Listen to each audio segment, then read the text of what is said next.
আপনার temperature monitoring একটি programme project করলাম।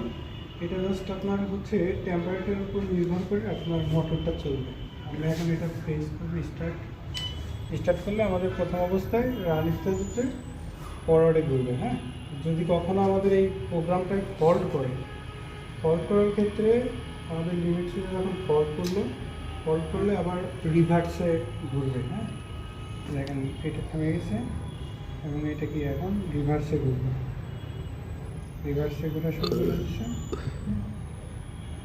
আবার যদি ফল্ট না হওয়ার আগে আমাদের কোনো রিসেট হবে না। হ্যাঁ, ফল্ট কমপ্লিট করতে হবে, তারপর রিসেট হবে। যদি আমরা ফল্ট কমপ্লিট করি, এখন যদি রিসেট দিই, রিসেট হয়ে যাবে। হ্যাঁ, আবার নতুন করে আমরা করতে হবে। এখানে আজকে ভিএলটি পিএলসি এইচএমআই তিনটা কম্বাইন্ডে এই টেম্পারেচার কন্ট্রোলটা করে নিচ্ছি এবং আরটিডি অ্যানালগ আউটপুটের মাধ্যমে এই টেম্পারেচারের মাধ্যমে এটা আপনার মোটরটা নিয়ন্ত্রণ হবে।